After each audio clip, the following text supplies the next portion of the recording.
Bonjour à tous et bienvenue à ce webinaire Affaires publiques et stratégie climat des entreprises, cohérence avec les affaires publiques.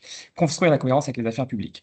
Donc nous sommes très heureux de vous accueillir aujourd'hui pour ce webinaire inédit qui marque la conclusion d'un cycle de travail du comité Affaires publiques d'EPE et dont la synthèse sera lancée aujourd'hui. Donc nous sommes ensemble pour une heure. Donc je suis David Laurent, je suis délégué général adjoint chez l'Association française des entreprises pour l'environnement et donc je vais vous accompagner pendant cette heure. Donc sans plus attendre concernant l'agenda de ce webinaire, donc nous commencerons par donner la parole à Guillaume Gillet qui est directeur affaires publiques du groupe Engie et qui a été président du comité affaires publiques d'EPE ces 3 dernières années. Nous continuerons ensuite avec Andrew Prague. Andrew, qui est Managing Director for Policy à la coalition Women Business, donc acteur de référence dans l'écosystème international du climat, et donc qui nous offrira une perspective internationale sur ce sujet de l'engagement des entreprises vis-à-vis des politiques publiques climatiques. Ensuite, nous passerons à la présentation des enseignements clés du rapport, donc, qui sera effectué par Ken Kilto, qui a assuré la coordination du groupe de travail. Et ensuite, nous passerons à la séquence de témoignages des entreprises qui ont participé à ce groupe de travail. Donc, vous retrouverez les témoignages dans la synthèse qui sera mise en ligne. Donc, en plus de Guillaume Gillet, nous aurons le plaisir d'accueillir Paula Mézirel, qui est Senior Stewardship Analyst au sein de BNP Paribas Asset Management, donc une perspective investisseur sur ce sujet, et Vanille Dabal, qui est chargée d'affaires publiques au sein de Renault. Et nous finirons par une conclusion à deux voix entre Cécile Normandie, qui est déléguée générale de PE, et Timothée Massé-Dubois, Head of Sustainability Advocacy and Institutional Affairs chez Schneider Electric. Un point logistique dès maintenant, vous avez normalement accès à un Q&A. Nous garderons du temps à la fin de la réunion pour que chacun puisse poser ses questions aux intervenants. Donc, n'hésitez pas dès maintenant, vous y avez accès et tout au long de la réunion à poser vos questions par écrit. Nous y répondrons en fin de réunion. Voilà, et donc sans plus attendre, nous donnons la parole à Guillaume Gillet. Guillaume, merci beaucoup, merci David, merci, bonjour à tous. Je vais être aussi assez court, on est 1 heure, mais voilà, un mot pour remercier EPE d'avoir pris l'initiative et puis d'avoir constitué ce groupe, puisque ça fait 4 ans effectivement qu'on travaille sur tous ces sujets. Je pense que c'est une première, hein, c'est un peu inédit dans le paysage français, donc bravo pour cette initiative. Merci à Cécile de Normandie, à David, à Ken, à Alicia qui n'est plus là, mais qui a aussi accompagné ces travaux pendant un certain temps. Peut-être rappeler en préliminaire que, encore une fois, EPE ne fait pas de lobbying et la valeur de ce groupe de travail, ça a été vraiment du partage d'expérience entre acteurs des affaires publiques face à quelque chose qui devient massif, hein, qui est effectivement ce reporting sur l'influence que nous menons les uns les autres en lien avec nos politiques climatiques. Et c'est vraiment là, j'imagine que le panel va être l'occasion de l'illustrer parfaitement, hein. C'est l'échange de bonnes pratiques, d'expériences vécues des différents groupes qui a constitué toute la valeur de ce groupe et qui a montré que l'engagement public responsable n'est pas un sujet périphérique désormais, hein. C'est vraiment quelque chose qui rythme la vie de nos entreprises. Encore récemment, à l'Assemblée générale d'Engie, on a eu des questions d'investisseurs spécifiques sur notre stratégie lobbying et savoir si elle était effectivement alignée avec notre stratégie climat. Donc ça ne devient pas, enfin ça n'est pas un sujet périphérique, c'est un sujet qui est vraiment prégnant et qui s'invite dans les débats des assemblées générales des groupes.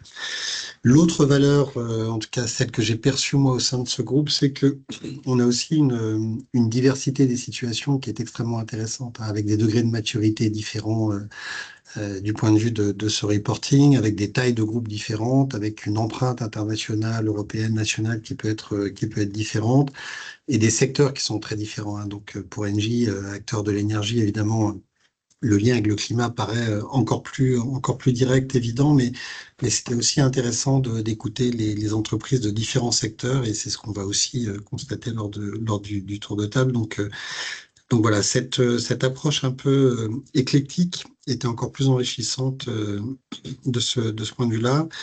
Et puis, effectivement, je pense qu'on est ici aussi pour célébrer un délivrable, c'est-à-dire on n'a pas passé des années à seulement discuter, échanger ses expériences, mais on a essayé de les traduire dans un document, dans ce qu'on pourrait appeler une sorte de grammaire, hein, qui évidemment ne s'impose pas à tout le monde pour les raisons que j'ai évoquées. Il y a de la diversité, il y a des tailles différentes, il y a des secteurs différents, mais ça donne une colonne vertébrale, un vade-mecum qui est utile pour les uns et les autres, et notamment sur la gouvernance interne. Comment est-ce que on s'organise en interne pour répondre à cette demande, la cartographie de nos associations, parce qu'évidemment, il y a deux mondes dans l'influence, si je caricature un petit peu, c'est nos mesures, notre politique en tant que groupe et qu'on maîtrise à 100%, hein, et puis nos relais d'influence de manière générale, et les associations professionnelles le sont.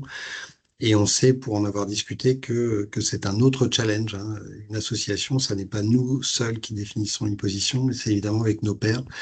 Donc, regarder cette gouvernance, la cartographie des associations, les critères d'évaluation qui nous sont proposés, le degré de transparence, le dialogue avec les associations, mais aussi le dialogue avec des acteurs type Influence Map, etc. Tout ça est à mon avis, bien repris dans ce vademecum que PE a produit. Et il a aussi la grande valeur d'être opérationnel. Donc, c'est un véritable outil de pilotage du reporting de ce point de vue-là. Voilà, donc c'était à la fois pour saluer tout le travail qui a été accompli et toute la valeur que j'y ai vue à titre personnel, en tout cas, que je souhaitais faire ce petit propos liminaire. Et puis, je te relaisse la parole, David, pour la suite de l'événement. Merci beaucoup, Guillaume, et encore à nous de te remercier au nom des participants du groupe pour ton leadership sur ce groupe de travail. Écoutez, sans plus attendre, je vous propose de venir peut-être aussi aux racines de ce sujet, hein. C'est un sujet qui a grandi notamment dans la sphère anglo-saxonne avec des investisseurs qui ont été très actifs sur ce sujet.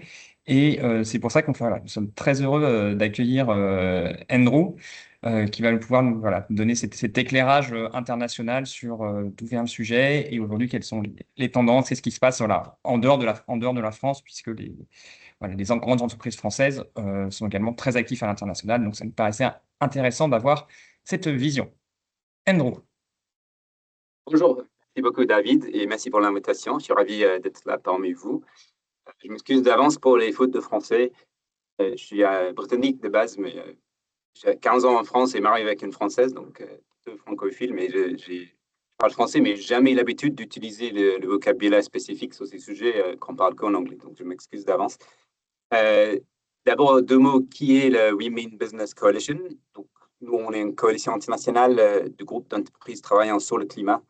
C'était fondé il y a 12 ans, avant l'accord de Paris, pour vraiment à l'époque amplifier et intensifier le voix des entreprises plutôt ambitieuses et progressives, qui à l'époque, c'était beaucoup moins courant que maintenant. Et puis, on travaille beaucoup et sur les politiques et aussi sur les normes. Il y en a co-fondé, par exemple, le SBTI, Science Based Targets Initiative, et on est très actif sur le plan politique. On est très connu sur l'international, l'ONU, la suite de l'accord de Paris, par exemple, le G20, le G7, etc., de toujours amener cette voie plutôt positive, ambitieuse des entreprises, mais aussi de plus en plus sur le plan national et européen. Donc, on travaille avec des partenaires dans les pays, notamment EPE en France, de plus en plus à Bruxelles, dans des dossiers politiques, par exemple, sur l'électrification, et dans les pays émergents aussi, avec des partenaires au Brésil, en Inde, etc. Et on a depuis 5 ans travaillé sur ce sujet de le meilleur engagement politique des entreprises, qui est le sujet d'aujourd'hui. Donc, je suis ravi aussi que EPE s'est engagé sur ce sujet et fait ce rapport qui est très bien. Nous, on avait publié déjà en 2023 notre cadre un peu structurant sur le sujet, et, Framework for Responsible Policy Engagement, RPE. Donc, ce n'est pas EPE, mais RPE.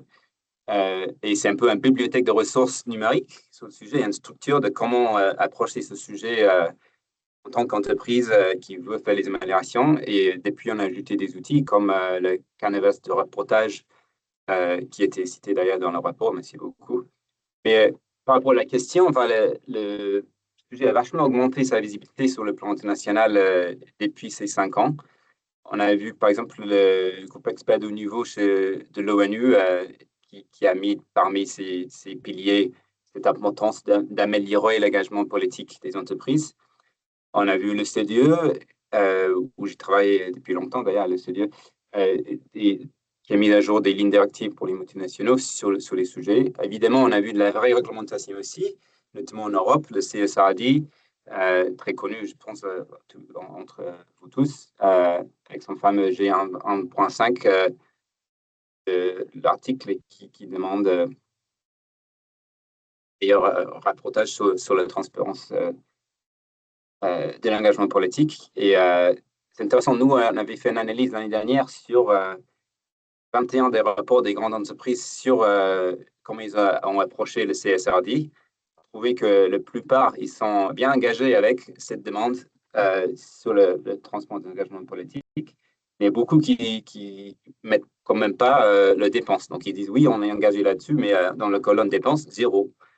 Donc, il y a beaucoup d'améliorations à faire, même dans les entreprises plus engagées. Mais on a vu quand même une nette amélioration sur le plan européen à ce sujet. Vous avez cité Influence Map tout à l'heure. On travaille beaucoup avec eux. Et ils disent que maintenant, il y a, selon eux, 23% des grandes entreprises européennes qui sont activement en train de faire le plaidoyer sur les politiques plutôt alignées avec le climat. Et donc, c'est une minorité encore, c'est 23%, mais ça a augmenté de 3% en 6 ans depuis 2019. Donc, c'est quand même une nette amélioration et je pense que l'évaluation de la cadre réglementaire a beaucoup aidé à ça. Mais vous avez aussi parlé de la situation un peu géopolitique. C'est évidemment le monde du climat chez les entreprises a beaucoup évolué depuis 2 ans face à l'incertitude géopolitique, face à la pression de l'administration américaine. Et évidemment, on parle beaucoup moins de climat dans le monde des entreprises, au moins publiquement.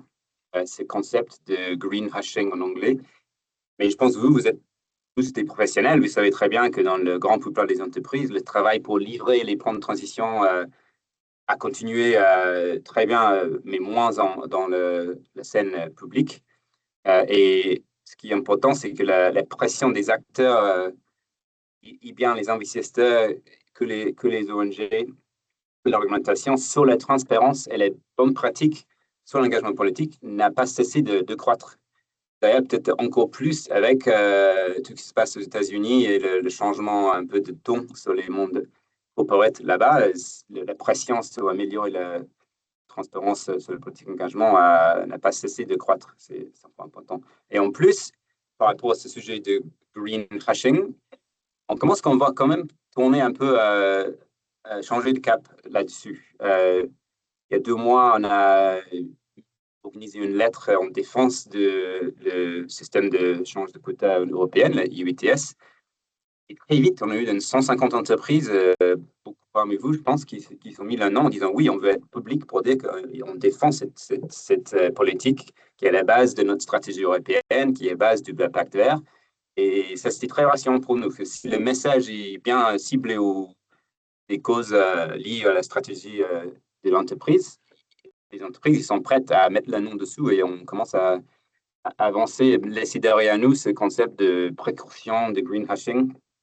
Et on voit ça maintenant avec le sujet de l'électrification propre, ce qui est un grand sujet pour nous. On pense qu'il y a beaucoup à faire pour utiliser cette notion d'électrification pour avancer les sujets de la transition énergétique d'une manière peut-être moins politique que parler des énergies fossiles, etc. Et on va bientôt avoir une déclaration là-dessus avec le soutien des entreprises. Je pense que quelques-uns parmi vous ont reçu ça pour signature.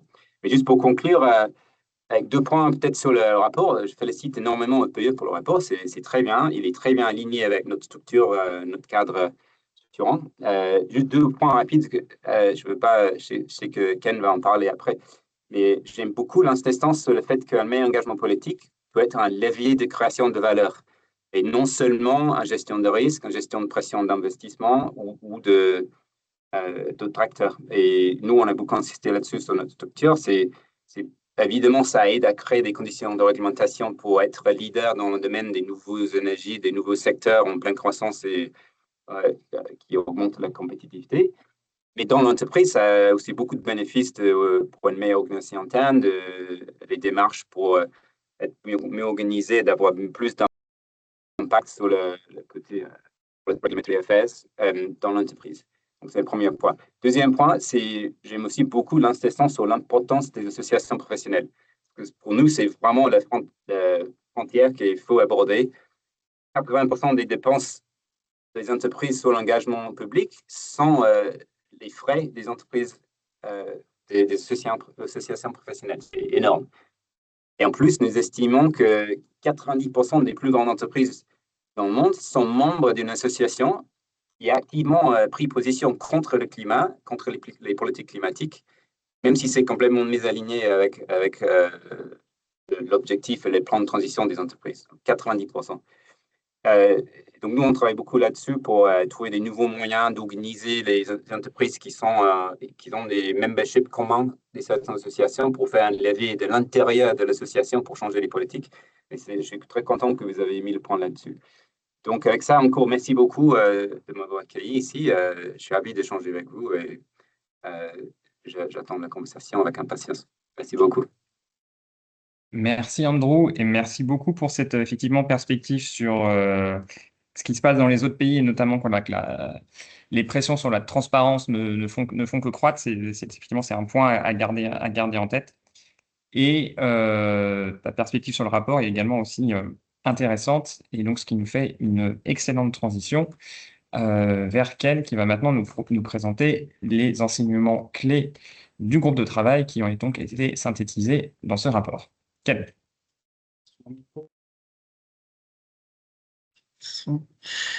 Bien.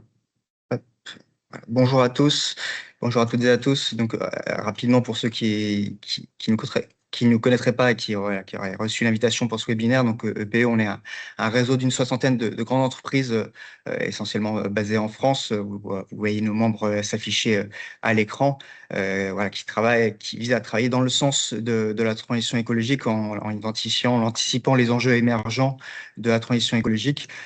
Et on les traite effectivement dans différents groupes de travail, dont le comité affaires publiques. Et nos réflexions sont ensuite synthétisées à travers différents rapports comme celui qu'on vous présente aujourd'hui. Donc, la publication à laquelle nous allons vous donner accès dans quelques minutes repose sur trois axes. Un premier sur comment ce besoin de cohérence entre stratégie d'affaires publiques et stratégie de décarbonation vient impacter l'interne dans les entreprises. Un sur les relations entre les entreprises et les associations et fédérations professionnelles auxquelles elles adhèrent à l'aune de cet enjeu d'engagement public responsable. Et enfin, comment cet enjeu vient mobiliser de manière visible et concrète tout l'écosystème autour de l'entreprise. Et donc, comme pour toutes nos publications, nous avons identifié un certain nombre d'outils, de méthodologies, d'actions types qui sont ensuite illustrées par les pratiques concrètes d'entreprise. Le point de départ de tout cela, c'est effectivement la dépendance de la bonne mise en œuvre des trajectoires de décarbonation et donc des stratégies climat des entreprises. C'est une dépendance aux politiques publiques climatiques qui peuvent prendre la forme d'obligations, d'interdictions, d'incitations, etc. Et comme vous le savez sûrement, il y a un enjeu pour atteindre l'objectif de neutralité carbone globale à pouvoir favoriser l'émergence et la pérennisation de solutions décarbonées qui puissent se montrer compétitives afin de s'imposer durablement sur les marchés. Et les entreprises qui, naturellement, agissent déjà de manière générale sur les politiques publiques diverses et variées peuvent faire justement de cette dépendance un levier à la fois de décarbonation, mais aussi de développement économique, à la condition toutefois de trouver justement cette cohérence entre leur stratégie climat et leur stratégie d'affaires publiques. Ce sujet, on l'a vu avec l'intervention d'Andrew, il ne sort pas de nulle part, puisque d'une part, on le voit apparaître de manière de plus en plus récurrente dans le contexte du dialogue investisseur, c'est ce qu'a dit Guillaume en introduction, et aussi il est intégré dans de plus en plus de cadre de référence pour l'élaboration ou l'évaluation de stratégies climat et des plans de transition des entreprises, que ce soit des référentiels réglementaires comme la CSRD ou le Transition Plan Task Force au Royaume-Uni, ou des référentiels volontaires portés par des institutions internationales, des ONG ou encore des coalitions. Donc, comment ça se traduit concrètement en termes de pratique et sur ce qu'on a pu identifier dans ce comité? Donc, sur l'interne, ça amène des évolutions sur l'organisation et la gouvernance autour de ces sujets d'engagement public responsable. Il y a évidemment des questions de coordination propres au département affaires publiques entre le corporate et les cellules locales pour assurer une cohérence des pratiques et une bonne remontée des informations. Mais ce qui est intéressant, c'est que l'engagement public n'est pas que l'affaire des affaires publiques. On a l'exemple d'EDF qui dispose d'un comité de gestion des relations avec les pouvoirs publics qui réunit les directions stratégie, affaires publiques, européennes, régulation, juridiques. Pour structurer ces process, les entreprises elles déploient également des outils en interne, notamment des codes de conduite, des principes de lobbying responsable. On a les exemples sur la droite de la slide, Schneider Electric et EDF. On voit également apparaître ces dernières années des rapports dédiés aux activités d'influence des entreprises et à l'évaluation des activités des associations auxquelles elles adhèrent. On a des exemples avec Renault, Engie, Total Energy. Et ces rapports, ils ont à la fois une vocation de transparence vers l'externe, mais aussi un rôle de support de dialogue entre les différents acteurs en interne et aussi entre entreprises et associations. Les entreprises, justement, elles développent des grilles d'analyse pour évaluer la matérialité de leur influence dans leur écosystème d'associations, évaluer si telle association a des positions cohérentes avec les principes de l'entreprise, des principes qui peuvent être sur voilà, le soutien à l'accord de Paris, l'objectif de neutralité carbone à tel horizon de temps, le développement de telle ou telle solution décarbonée. L'engagement public climatique invite par extension l'entreprise à se montrer proactive et constructive dans son implication dans les travaux, les actions de ces associations professionnelles, là encore pour en faire des leviers au final au service de la stratégie de l'entreprise, stratégie de décarbonation, de développement économique, etc. Au-delà des associations professionnelles, les entreprises ont d'autres leviers de contribution au dialogue public. Cela peut prendre la forme de coalitions. On a l'exemple ici, il y a eu l'exemple du Business Call to Action coordonné par EPE l'année dernière sur le sujet de l'océan lors de la conférence à Nice. Il y a une déclaration ici qui a été portée par l'ONG Corporate Knights lors d'une COP climat il y a quelques années où voilà, de nombreuses entreprises se sont publiquement engagées à aligner leur plaidoyer climat avec l'accord de Paris. Nous avons également des coalitions sectorielles qui servent entre autres, à alimenter le débat public en amont, comme le Tire Industry Project auquel participe Michelin, et enfin aussi des coalitions d'investisseurs, dont peut-être la plus connue est sans doute Climate Action 100+, qui a été cofondée par BNP Paribas Asset Management, et qui intègre justement le sujet du lobbying dans l'évaluation de leur portefeuille financier. Et donc, si on doit tirer un enseignement clé de ces travaux, c'est que l'engagement public climatique est cohérent, est effectivement un levier d'action des affaires publiques avec un certain nombre de bénéfices à la clé, tant en interne que dans le dialogue avec les différentes parties prenantes. On le voit sur le schéma du bas de la slide, hein, l'engagement public climatique est cohérent, a de nombreuses implications en faisant dialoguer les affaires publiques avec la stratégie, avec la RSE et avec d'autres départements que nous avons mentionnés tout à l'heure, mais aussi contribuer aux interactions avec les associations professionnelles, les régulateurs, les investisseurs. Et je n'avais également pas encore mentionné les évaluateurs extra-financiers. La publication donne l'exemple de l'agence de notation Moody's, on parle également de l'ONG Influence Map. Bref, c'est un enjeu qui va continuer à monter, effectivement, qui devient un levier de création de valeur pour l'entreprise et au sein duquel les directions affaires publiques auront un rôle central à jouer et à explorer dès maintenant.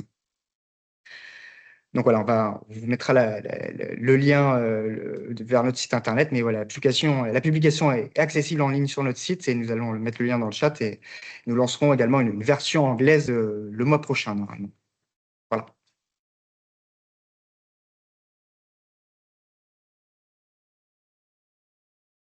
Bien, merci beaucoup. Merci beaucoup, Ken, pour cette synthèse des travaux et bravo encore pour le travail sous-jacent. Donc, vous l'avez vu, ce travail, il est notamment basé sur des échanges entre entreprises sur les pratiques du quotidien, hein, ce qui en fait son caractère opérationnel est très concret. Donc, pour illustrer cet aspect, on a le plaisir d'avoir trois contributeurs du groupe de travail qui sont parmi nous aujourd'hui. Guillaume Gillet, côté NJ, Paula Mézirel, côté BNP Asset Management, et Vanny Dabal, côté Renault Group. Donc, pour avoir cette discussion sur l'évolution des pratiques des entreprises. Guillaume, commençons par vous. Et commençons par du très concret, et on l'a vu dans les travaux, un des outils finalement qui concrétise et qui formalise un peu ces réflexions, c'est les publications de transparence sur les positions. Et côté NJ, depuis 2022, vous publiez un rapport annuel influence et adhésion. Est-ce que Guillaume, vous pouvez nous expliquer finalement d'abord le pourquoi ce rapport et ensuite le comment sur la façon dont il est réalisé en interne? Merci David. En fait, le pourquoi, et je pense que c'est ce que partagent toutes les entreprises autour de la table, c'est une question de cohérence. C'est-à-dire qu'on peut avoir un discours climatique pour Engie, c'est être net zéro 2045 et on s'y tient. Et en même temps, il faut aussi le démontrer, hein. Si c'est juste un vœu pieux ou en tout cas une annonce qui n'est pas suivie d'effets ou de démonstrations, alors ça a peu de valeur. Et comme on se l'est dit, de toute façon, c'est challengé. On ne peut pas s'en tenir aujourd'hui à un discours un peu global ou à des prises de parole dans tel ou tel panel. Donc, l'avantage d'avoir ce rapport, c'est de poser les choses. Et donc, sur la base de ce document, en fait, on prend différentes choses, et notamment des engagements et la recherche d'une cohérence avec le discours de l'entreprise. Donc ça, c'est vraiment fondamental. Ça a beaucoup d'autres valeurs, en fait, hein. Le fait de mettre sur le papier, encore une fois, c'est un engagement. Et donc, ça veut dire que à l'oral, on peut, entre guillemets, prétendre des choses. Quand on le met sur le papier, d'une part, c'est public. Et d'autre part, ça peut être challengé. C'est bien pour ça, d'ailleurs, que certaines entités le font. Ça a aussi l'avantage de mobiliser énormément, hein. Dès lors que vous produisez un document, qui doit avoir une certaine robustesse, alors c'est un moyen aussi d'engager l'ensemble des acteurs qui s'occupent d'affaires publiques au sein du groupe. Alors chez nous, enfin un groupe relativement important, hein, 90 000 personnes dans le monde, 31 géographies, et dans chacune de ces géographies, on a des gens qui font ce qu'on appelle des Regulatory Affairs, Public Affairs, et donc nécessairement lorsqu'on fait un rapport de cette nature, on engage l'ensemble de ce qu'on appelle la filière Public Affairs. Et donc dès lors qu'on le fait, ça veut dire aussi que vous avez une espèce d'effet mécanique d'alignement du groupe sur une position, sur des engagements, sur une expression publique du groupe Engie sur le sujet climat. Et donc, c'est aussi un puissant moyen d'alignement en fait des équipes et surtout d'avoir une seule voie Engie, si je puis dire, hein, parce que vous pouvez parfois, en fonction des géographies, quand on est à quelques milliers de kilomètres de Paris, avoir sinon des déviations, en tout cas un langage ou des prises de position qui sont un peu divergentes. Évidemment, tout le monde au sein du groupe Engie est au courant qu'on vise le net zéro 2045, mais c'est vraiment très important pour avoir ce qu'on appelle le One Engie approach sur le sujet aussi climatique. Et donc tous sont mis à contribution, hein, évidemment, lorsqu'on prépare le rapport. C'est pas simplement un travail en chambre à Paris, mais c'est avec l'ensemble de ces équipes, de cette filière, qu'on construit ce rapport, qu'on évalue les associations dont on parle, parce qu'elles ne sont pas toutes, évidemment, françaises, européennes. Et donc, il y a ce phénomène de standardisation et d'alignement du discours qui est vraiment très, très puissant pour nous et qui est évidemment un impératif. J'ajouterais que c'est par ailleurs quelque chose qui est regardé directement au niveau COMEX chez Engie. Donc, en fait, ce rapport, il a le tampon, le timbre de la direction générale et des membres du COMEX. On a par ailleurs la chance d'avoir une secrétaire générale qui était auparavant responsable des questions environnementales et de responsabilité de toute cette nature. Donc elle a une attention particulière à ça. Bon, la méthode, elle est pas nécessairement extrêmement originale, hein. On regarde objectivement les pratiques de nos camarades, hein, donc pour voir comment est-ce que les tableaux sont établis, comment on fait de la notation d'association, sur quels critères. Donc ça, c'est précieux et ça nous permet aussi d'évoluer. Donc c'était toute la valeur du travail qui a été fait au sein de ce groupe, hein, de pas rester dans son précaré, mais de regarder un petit peu ce qui se passait. Et puis, ce qui est intéressant aussi, c'est le caractère dynamique, hein. On est dans une approche d'amélioration continue. Et donc, on regarde, alors avec toujours cette boussole qui est le net 0,45, mais on regarde effectivement qu'est-ce qu'on a fait l'année passée, dans quelle mesure on a été effectivement cohérent, aligné avec notre position. On essaie de l'illustrer aussi avec, voilà, j'ai en tête notamment les prises de parole de Catherine McGregor l'année dernière dans le revival nucléaire versus renouvelable, donc de prise de position en faveur de la place des renouvelables dans le mix énergétique français. C'est voilà, c'est des choses qui rendent le rapport vivant, mais surtout qui matérialisent certaines convictions profondes du groupe.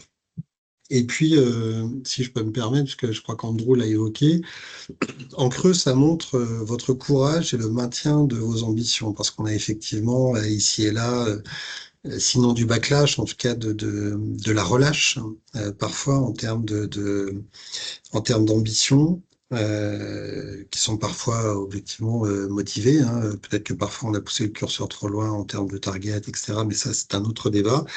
Mais c'est aussi bien de montrer à tout le monde que on est entre guillemets droit dans nos bottes. C'est-à-dire qu'on n'évolue pas en fonction de l'évolution du monde, de l'arrivée sur la scène géopolitique de tel ou tel dirigeant qui challenge l'accord de Paris, etc.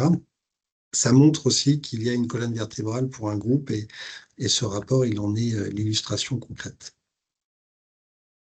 Merci beaucoup, Guillaume. Je suis sûr que cet aspect de cohérence stratégique intéressera les investisseurs présents autour de cette table ronde. Voilà, ça sera bientôt à vous. Mais avant de passer aux investisseurs, Vanny, côté Renault, donc vous publiez également un rapport qui chez vous s'appelle le Climate Association Report. Peut-être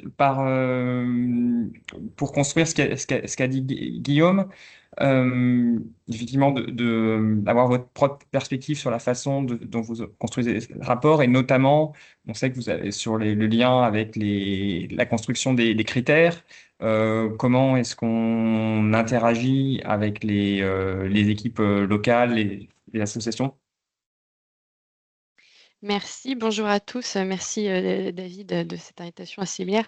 Je vais essayer de ne pas paraphraser Guillaume parce que évidemment, je pense qu'on est aussi autour de cette table assez alignés et on partage une partie des enjeux qu'il a décrits.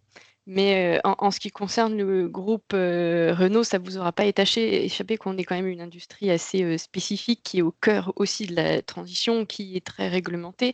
Et dans ce sens, notre stratégie climatique, elle reflète aussi ce positionnement. Et Ken, tout à l'heure, a dit que la stratégie affaires publiques des groupes, elle impactait la stratégie des carbos. Je dirais même que dans des groupes comme le nôtre, elle la sert directement. Parce qu'à cette stratégie de décarbonation sont attachés des objectifs et qui, pour par exemple l'industrie automobile, sont assez majeurs.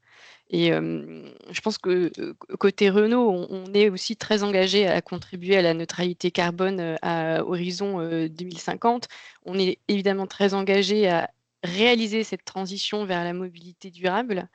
Et pour ce faire, pour nous, c'était effectivement important d'adapter cette stratégie affaires publiques et de poser un cadre autour de cette stratégie affaires publiques pour, au risque de paraphraser Guillaume, s'assurer déjà de la cohérence entre nos engagements industriels et nos engagements publics. Donc c'était déjà le fait de mettre en place ce rapport, mais qui découle aussi d'une suite d'actions plus logiques qui a été entreprise auparavant.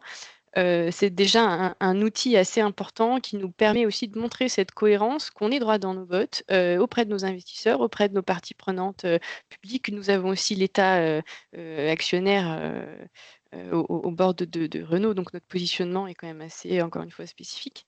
Le rapport nous a permis aussi de nous poser ces bonnes questions sur la gouvernance du dialogue avec nos parties prenantes externes notamment. Et comme les autres, je pense qu'on avait déjà engagé cette démarche avec un système interne de transparence. On a publié des codes éthiques, on a publié aussi des codes de conduite, on a mis en place des formations et d'autres cadres d'audit et compagnie autour des affaires publiques. Et le rapport, l'exercice qu'on a mené en le produisant, c'était déjà de faire un état des lieux de ce qui se faisait et des best practices autour, parce je pense qu'on n'est pas tous là pour réinventer l'eau chaude non plus. Et on s'est beaucoup déjà inspiré, on a beaucoup regardé ce qui se faisait. Ce qui nous a permis de mettre en place aussi une procédure assez lourde, mais d'engagement des acteurs tout au sein du corporate et dans toutes les géographies dans lesquelles on est présent. On avait fait de grands mappings des associations, on a mis en place des critères pour identifier quelles étaient les associations qui allaient vraiment faire l'objet d'un deep dive, excusez-moi des anglicismes, mais qui allaient faire l'objet d'un deep dive et d'une évaluation plus poussée. Et on estimait que ce seraient les associations qui ont un impact majeur sur nos stratégies, sur nos géographies stratégiques. Et je pense qu'une des parties de l'exercice qui a été quand même assez compliquée à mettre en place, c'était d'identifier, nous, en interne, ces grands piliers qui caractérisaient nos stratégies de décarbonation, et puis comment on allait les appliquer à cette analyse de l'engagement de nos parties prenantes. Donc effectivement, on a identifié 6 grands piliers qui sont, je pense, quand même assez similaires par-delà les groupes et qui varient en fonction des secteurs. Mais l'engagement par rapport aux objectifs de l'accord de Paris, par rapport au net zéro. Et puis, nous avions rajouté une série de critères qui concernent vraiment notre industrie, qui est la décarbonation du pot à l'échappement sur le cycle de vie, qui concerne les véhicules et l'électrification. Et en partant de là, on a mené une analyse très granulaire des positions qui étaient prises par ces parties prenantes publiques afin d'identifier si elles étaient alignées ou désalignées. Heureusement, on n'a pas constaté de désalignement majeur, mais je pense que plus tard, on en reparlera au sein de ce webinaire. Mais voilà, on a mis en place une série de guidelines et de positions qu'il a fallu vraiment formaliser pour les partager à ces géographies et travailler avec les filiales et qu'elles aient un cadre, elles, clair aussi pour aller échanger avec leurs parties prenantes sur place. Merci beaucoup, Dani, pour nous avoir partagé effectivement ces aspects très pratico-pratiques qui passent effectivement aussi par, comme vous l'avez dit, de la formation, de l'audit interne, de discussion avec l'équipe. Donc, il y a un sujet de change également en complément de cet aspect stratégique. Paola,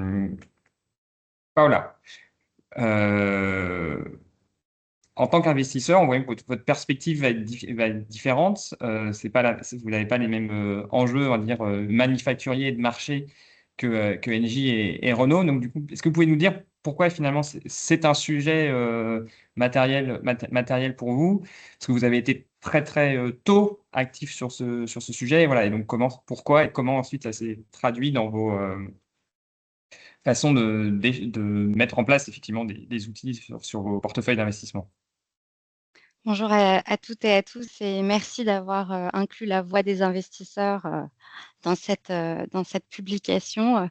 Donc nous, effectivement, chez BNP Paribas Asset Management, on a pris conscience de l'importance de la cohérence entre les politiques publiques et entre les positions des entreprises et leur stratégie climat, du point de vue de leur dépendance, ce qu'on appelle les dépendances aux politiques publiques climatiques, vous avez cité plus tôt, mais également pour nous investisseurs, de la transparence sur cette cohérence et de venir vraiment l'expliciter au marché. Et donc, pour essayer de pousser un peu les choses et d'accélérer le tempo, si je puis dire, on s'est impliqué dans différents groupes. Donc, on est coprésident du groupe de travail européen de la coalition Climate Action 100+, qui est donc celle qui a créé le Net Zero Company Benchmark. Et on a également, dès 2022, travaillé un cadre d'orientation avec Church of England qui s'appelle le Global Standard on Responsible Climate Lobbying, donc en bon français, la norme internationale sur le lobbying responsable en matière de climat et qui a pour objectif de donner en fait des orientations sur les pratiques, mais aussi sur la manière de divulguer les pratiques pour les entreprises. Alors pourquoi c'est important pour nous, investisseurs? Parce que d'abord, ça soulève un enjeu de cohérence. Donc ça a été très bien dit, je ne vais pas le redire. Effectivement, il y a une cohérence globale, et il y a une cohérence entre les positions qui sont portées par des canaux directs ou par des canaux indirects, comme les associations professionnelles. Mais cette cohérence, elle est importante pour nous parce qu'on a pris conscience, comme je le disais, de l'importance des dépendances aux politiques publiques. Et quelque part, les positions portées par les entreprises vont être une manière de favoriser ou de défavoriser les conditions effectives de réalisation de leur plan de transition. Et à travers ça, ce qui transpire pour nous investisseurs, parce qu'en stewardship, on n'a pas tellement défini ce que c'était, mais pour résumer le dialogue actionnarial, on s'attache beaucoup à la gouvernance des sociétés. Et pour nous, ce qui transpire à travers les positions, la cohérence des positions, c'est la solidité de la gouvernance. Ça va bien au-delà finalement du simple, entre guillemets, sujet climatique. Et donc, il faut voir à travers ça une fluidité de l'information et une implication réelle de la direction. Après, en termes de matérialité financière, il faut souligner quand même qu'aujourd'hui, il y a une matérialité financière forte de cette cohérence, parce que l'incohérence, ou même ce qu'on pourrait interpréter parfois comme un double discours, va venir affecter le profil de risque et la réputation de l'entreprise, et également le manque de préparation qui est induit par le fait de ne pas s'impliquer dans les politiques publiques climatiques, va pouvoir se refléter plus tard par une dépréciation des actifs ou de la valeur de l'entreprise. Et donc ça, c'est pris en compte maintenant également dans l'analyse purement financière. Mon rôle, c'est de travailler par exemple avec des spécialistes de l'environnement et des risques sociaux, mais aussi avec les gérants de portefeuille, et que l'information passe en termes d'analyse dans les décisions d'investissement. L'autre enjeu qui est important, c'est de comprendre que les investisseurs, ils cherchent eux-mêmes à gérer leurs risques climatiques. Ils ont également en fait des cadres orientés sur les objectifs de l'accord de Paris. Et dans ce cadre, notamment dans le cadre de la directive SFDR, Sustainable Finance Disclosure Regulation, qui est en train de travailler sur la version 2.0, l'enjeu, c'est de réussir à garantir une additionnalité de l'investissement dans des pratiques durables. Et pour ce faire, l'enjeu est également de savoir bien différencier les entreprises. Quelles sont celles qui ne transitionnent pas assez vite, de façon crédible? Est-ce que l'intention est réelle? Et tout ça va être beaucoup illustré par la stratégie d'affaires publiques. Donc voilà pour la première partie de la question. Après, pour les outils et pour les instruments, c'est un angle important parce que je pense qu'il facilite beaucoup l'engagement des investisseurs. Et aujourd'hui, si on voit des pratiques d'engagement actionnarial plus poussées sur ce sujet, c'est aussi parce qu'on a davantage d'outils.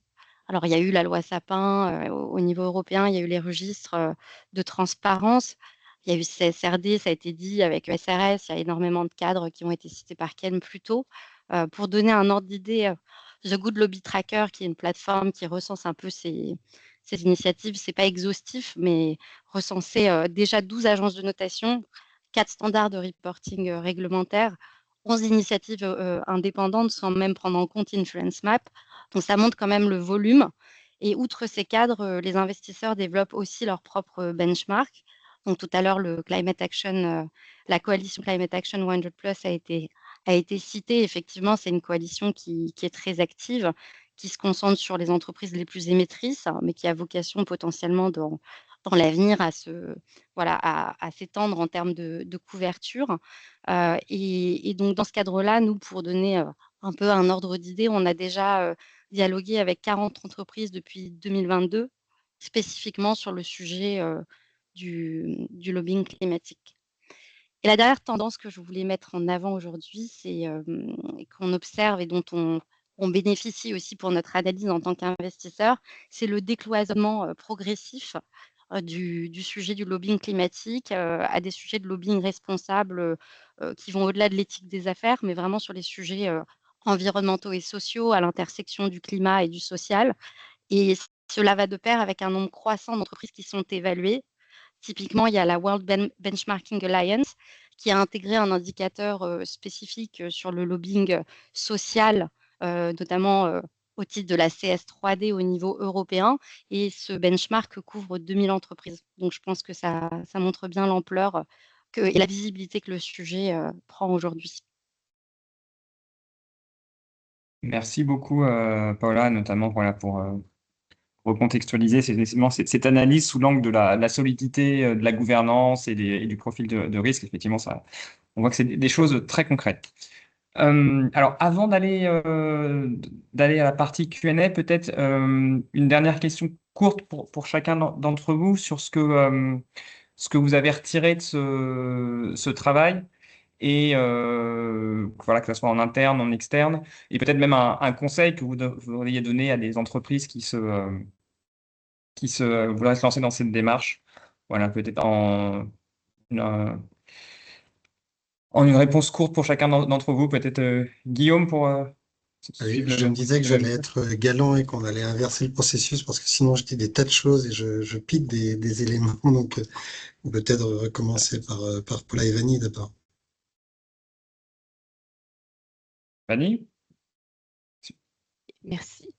Si on devait, je pense, nous, ce qu'on a retenu de cet exercice et ce que ça nous a apporté aussi, c'est de créer un dialogue plus factuel entre nous au niveau corporate, nos filiales qui mènent des affaires publiques dans des géographies qui sont différentes que les nôtres, avec des objectifs qui sont différents, qui peuvent être différents des nôtres.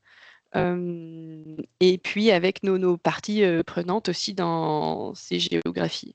Donc c'était je pense, vraiment un apport assez riche et quelque part, l'exercice a porté ses fruits. Il y avait des anecdotes qu'on avait racontées qui étaient que dans certains pays, on avait constaté non pas un désalignement, mais plutôt des écarts qui relevaient surtout d'un manque de position. Et faire cet exercice a permis justement de montrer l'importance et de créer une appétence au sein même des associations pour aller se positionner plus publiquement et aller vraiment dans une réflexion plus intense sur les accords de Paris. Donc, le but recherché par les organismes aussi de notation notamment et les ONG qui travaillent sur ce sujet, ils sont rencontrés dans les cas où vraiment les parties prenantes, elles se remettent en question et qu'elles mettent des choses en place. Et ça, on était assez fiers de le voir. Si on avait une recommandation à faire, je pense que serait celle au plus tôt, toujours clarifier au maximum ses attentes vis-à-vis de ces réseaux internes et externes en leur fournissant le plus possible d'informations, de positions auxquelles ils peuvent s'identifier. C'est un travail qui est assez tedieux, c'est assez long, mais c'est ça aussi qui nous a permis de construire une analyse très robuste d'identifier en amont quelque chose une base très costaud sur laquelle on pouvait se baser. Et on l'a déjà dit à maintes reprises, mais benchmarker ce qui est déjà existant pour en tirer les bonnes pratiques. Et maintenant, ce type de rapport et d'analyse se fait de plus en plus. Donc, ça nous donne aussi matière à penser et s'améliorer les uns et les autres. Je pense que voilà, ce benchmarker, c'est certainement un des meilleurs conseils aussi qu'on pourrait donner pour se lancer dans l'exercice.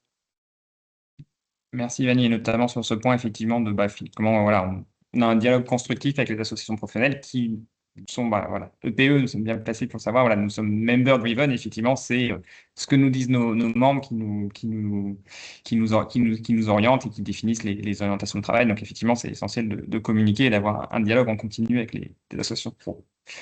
Paola, peut-être pour conclure aussi de votre côté? Merci beaucoup pour l'opportunité en tout cas de participer. Pour nous, c'est très riche en fait d'avoir ces espaces de dialogue avec d'autres entreprises et de comprendre mieux. Mon rôle, c'est vraiment de dialoguer avec les sociétés. Donc, je pense que ça nous a nourris dans notre compréhension des freins ou au contraire des facteurs de facilitation de ces travaux. Et donc, c'est toujours riche aussi pour orienter nos demandes.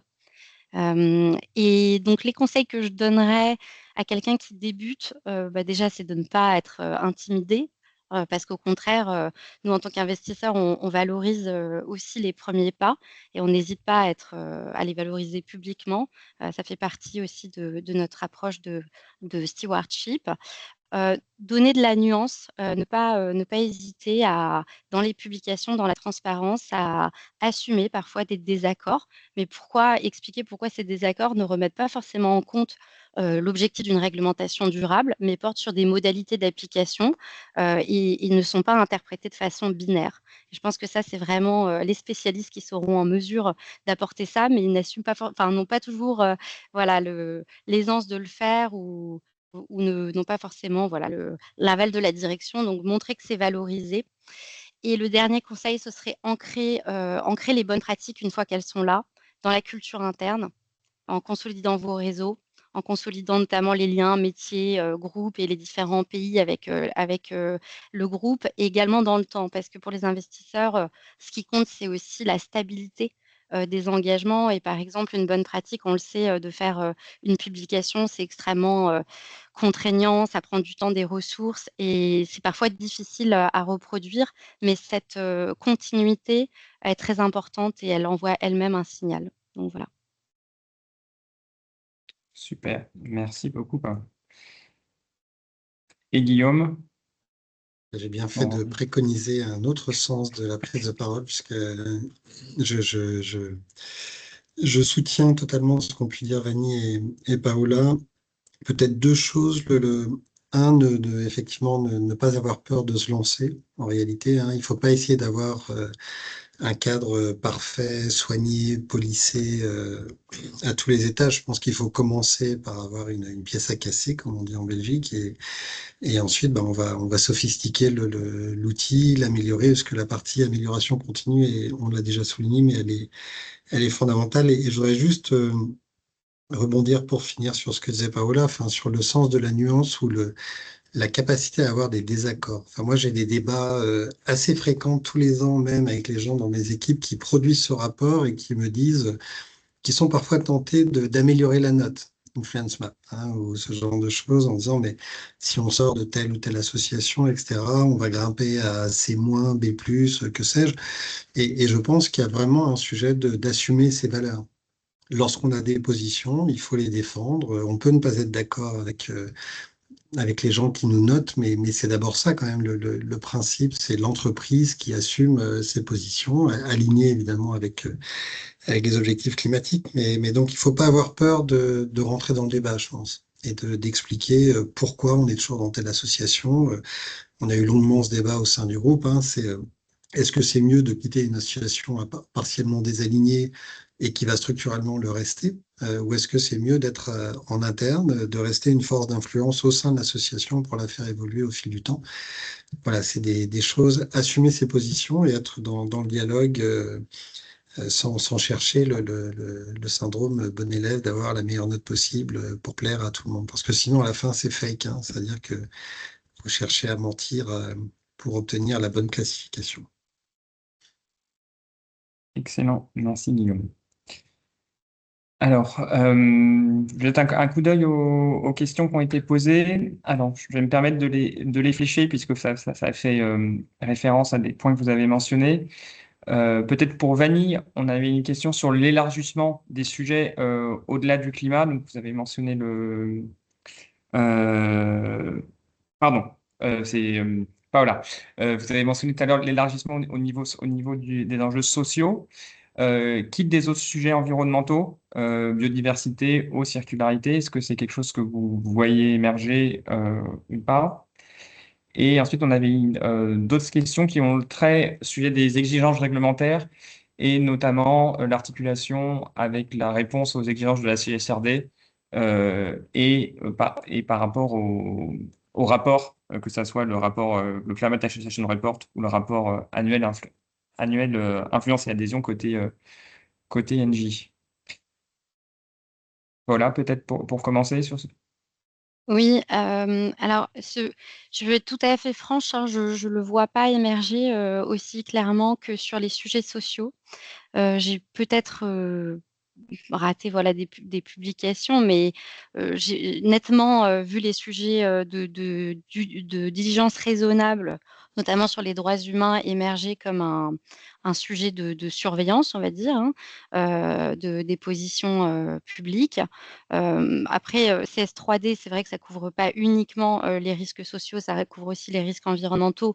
Donc indirectement, ça peut effectivement concerner également la pollution environnementale, le défaut de diligence raisonnable et de consultation avec les parties prenantes, tous ces enjeux de réglementation peuvent rentrer dans le champ de la CS3D.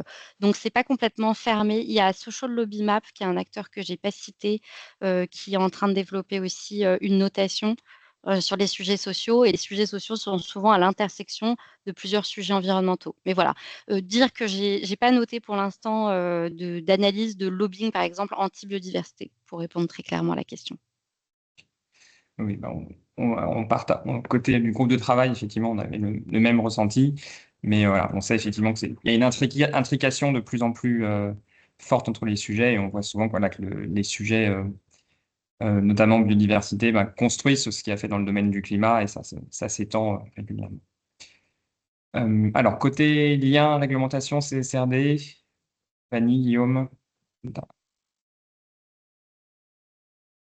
Si j'ai bien compris la question, enfin, est-ce que alignement, soutien, CSRD, alors nous, on n'a pas de sujet, on a assumé hein, le fait qu'on trouvait que la CSRD méritait effectivement quelques ajustements. Après, encore une fois, ça rejoint ce que je disais sur le respect de ses valeurs. Enfin, nous, on est totalement alignés Fit for 55, Green Deal de manière générale. Après, on a, dans le cadre des débats sur Fit for 55, constaté sans doute des visions qui étaient difficilement atteignables.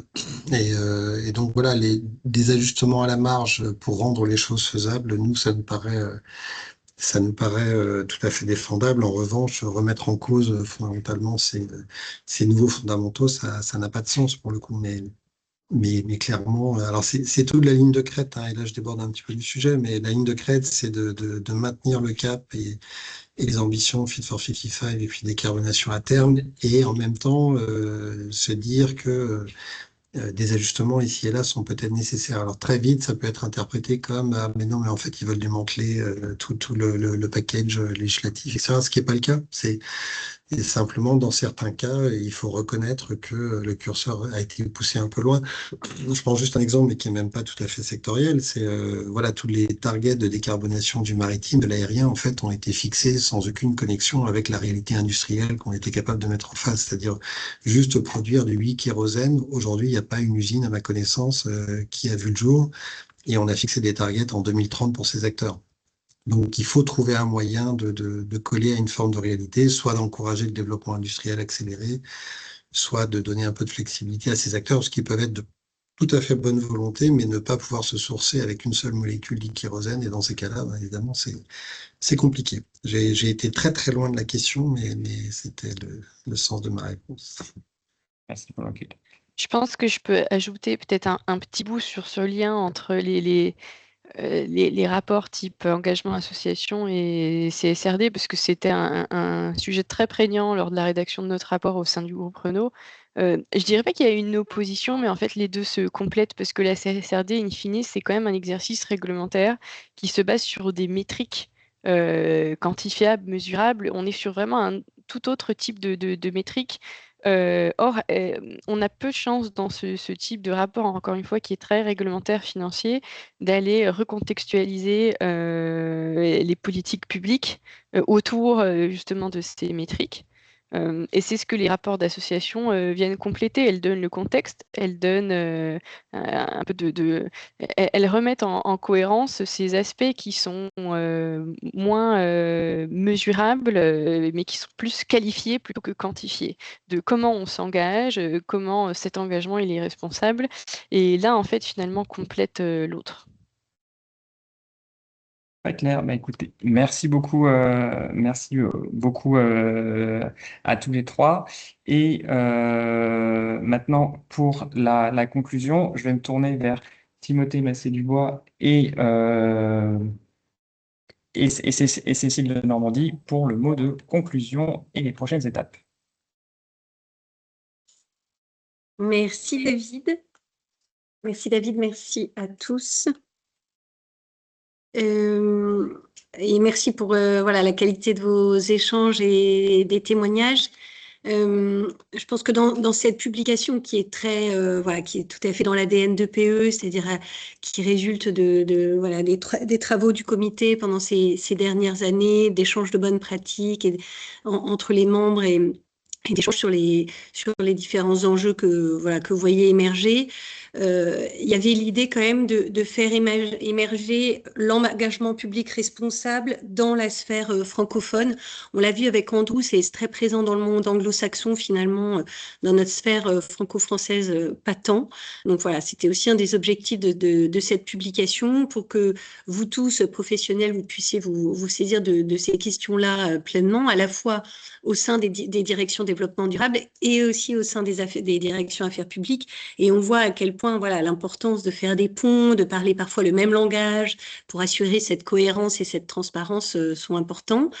Donc, comme toute publication EPE, vous y trouverez des bonnes pratiques, certaines qui sont assez émergentes, mais dont on a cœur à pousser en fait la mise en avant parce que voilà, on voit bien que souvent l'adoption des réglementations ambitieuses se base sur ces pratiques qui sont parfois certes émergentes, mais qui démontrent aussi la faisabilité de la chose, qui peuvent donner confiance ou voire même des idées au pouvoir public et qui confortent aussi les entreprises pionnières à être proactives sur ces sujets qui, on l'a vu, sont parfois complexes, qui demandent de la nuance, qui nécessitent une certaine finesse d'analyse, voilà, pour pas aller directement à des conclusions hâtives et qui, et merci de l'avoir souligné aussi, pour les investisseurs finalement dépassent les enjeux climatiques parce qu'en fait, ça dit quelque chose de l'entreprise, ça dit quelque chose de sa gouvernance.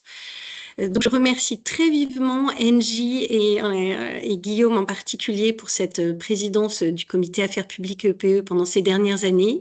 Je remercie évidemment l'équipe EPE qui a œuvré à ses côtés, David, Ken, qui sont à mes côtés, tous les participants du comité Affaires publiques donc pour ce travail et cette présentation.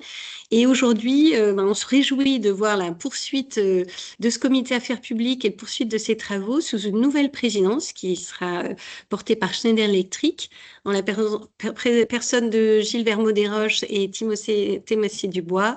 Timothée, je te laisse peut-être dire un petit mot pour ce passage de flambeau.